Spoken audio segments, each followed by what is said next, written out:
ஏந்த நன்மை அல்லாஹ் வாங்க செல்ல நான் நோம்பாளியா இருந்து பாக்கிறத விரும்புகிறேன் அண்ணா. எங்க வைத்து கண்மணி ஸல்லல்லாஹு இல்லைன்னா நாங்களே இல்ல, உலகமே இல்ல, சுவர்க்கமே இல்ல. அப்படிப்பட்ட கண்மணி ஸல்லல்லாஹு அலைஹி வஸல்லம் அண்ணாவங்க செய்யறாங்கண்டா. ஆனால் ஸ்ரீதேவிகள் அல்லாஹ் உங்களை பரக்கத்து செய்வான். இந்த ரமலான்ல இப்ப நீங்க நியத்து வைங்க, இன்ஷா அல்லாஹ் பெருநாளைக்கு பின்னால ஷவ்வாலுடைய 6 நோம்பு முடிக்கிற மாதிரி அது முடிக்கிற வருடம் முழுக்க நோம்பு முடிச்ச நன்மை இன்ஷா அல்லாஹ் இந்த ரமலான்ல நான் எடுத்த ஒரு முடிவு, ஒவ்வொரு திங்கட்கிழமையும் நான் நோம்பு முடிக்கிறேன். ஏன்னா பொஞ்சாதி முடிக்கிய, ஏன்னா மனைவி மக்களும் முடிக்கிய. நீயத்து வைங்க, பிடிக்க வைங்க. நான் இப்படி சொல்றதால நீங்க அதை பாரமா எடுக்காதீங்க. இவரும் இப்படி சொல்றாரு, பர்லமாய் சொல்றாரு.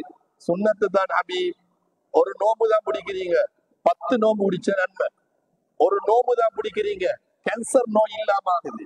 ஒரு நோம்பு தான் பிடிக்கிறீங்க, கெட்ட வியாதி வராது. ஒரு நோம்பு தான் பிடிக்கிறீங்க, சாருக்கு எலும்பி சாப்பிட்டா பாருங்க, எல்லாரும் சாறு செஞ்சவங்க.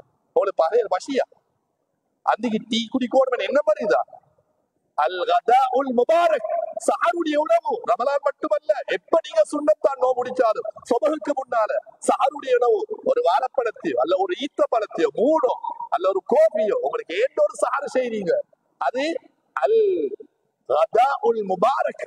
கண்மணி ஸல்லல்லாஹு அலைஹி சொன்னாங்க பரக்கத்தான உணவுன்னாங்க. அந்த பரக்கத்தான உணவு பசிய தருது இல்லை, அந்த பரக்கத்தான உணவு கெட்ட வியாதிய தருது இல்லை, அந்த பரக்கத்தான உணவு வயசுக்கு போனாலும் யங் பொடிய மாய்க்கியார். எவ்வளவு பெரிய வாக்கியம்! சயின்டிஸ்ட் சொல்லி தந்ததா, டாக்டர் சொல்லி தந்ததா? கண்மணி ஸல்லல்லாஹு அலைஹி வஸல்லம் சொன்னதும் செஞ்சதும் இப்ப சயின்டிஸ்ட் கண்டுபிடிக்கிறாங்க, இப்ப டாக்டர்மாரு கண்டுபிடிக்கிறாங்க. அடிக்கடி சொல்ற உலமாக்கள் சொல்லிக்கிறாங்க, இந்த கோவிட் இருக்குது, தொண்டை கழுவு மூக்க கழுவண்டி கோவிட் வந்த டைம்ல இந்த பிஹெச்ஐ மாறும் டாக்டர் மாறு சொன்ன கண்மணி ஸல்லல்லாஹு அப்பே சொல்லி தந்துட்டாங்க. உங்களுக்கு சேர்த்துல வாய கொப்பளிக்கு ஒரு சுண்ணத்து, தொண்டை கழுவு ஒரு சுண்ணத்து. நோம்புடைய காரணம் சுபோலி இருந்து மக்ரிபா காட்டிலும் செய்யவான அது சுண்ணத்து இல்ல. ரமலான் அல்லாத காரணத்துல சரி ராவிக்கு செய்யுங்க. வாய கொப்பளிக்கு ஒரு சுண்ணத்து, தொண்டை கழுவுற ஒரு சுண்ணத்து. கோவிட செக் பண்ணின காதுக்குள்ளுக்கு போட்டா பட்டையை போட்டு செக் பண்ணி நீ காதுக்குள்ளுக்கா போட்டு மூக்குலையும் தொண்டையிலையும் போட்டு அப்படிதானே? மூக்க எடுத்தா தண்ணி சீரிட்டு அப்படி மூச்சு எடுத்து உள்ளுக்கு எடுத்து சீரும். மூக்க சுத்தமாக்குங்க, தொண்டையை சுத்தமாக்குங்க, நோய் வராது.